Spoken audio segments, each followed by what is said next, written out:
Fin juin, dès l'annonce du plus grand plan social de l'histoire d'Airbus, les dirigeants laissaient entendre qu'il faudrait en passer par des licenciements secs.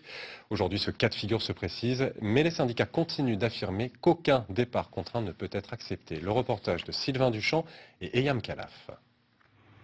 L'atterrissage est rude pour les salariés d'Airbus. Dans un courrier, le président de l'avionneur européen leur annonce que l'entreprise n'échappera pas au licenciement sec. La reprise du trafic aérien pendant l'été n'a pas été à la hauteur des attentes du secteur aéronautique. Nous devons donc nous préparer à une crise probablement plus profonde et plus longue que ne le laissaient supposer les précédents scénarios. Il me semble peu probable que les départs volontaires suffiront. Du côté des syndicats, on s'étonne de cette soudaine annonce. C'est vrai que c'est assez violent. Quand on lit que les départs volontaires ça suffira pas, forcément ça crée un peu d'angoisse de la part des syndicats et de la part des salariés parce qu'on est en pleine période de négociation.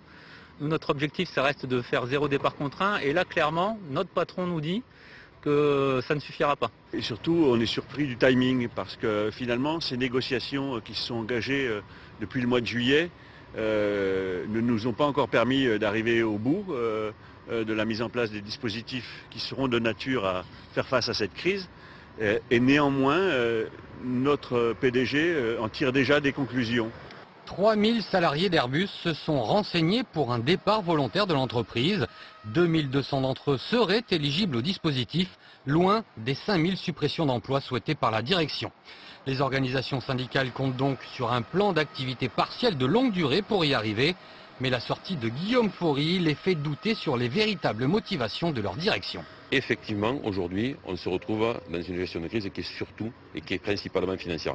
Ce qui est bien sûr important, mais il ne faut pas oublier le reste. Face à cette situation, certains syndicats n'hésitent plus à évoquer la possibilité de quitter la table des négociations.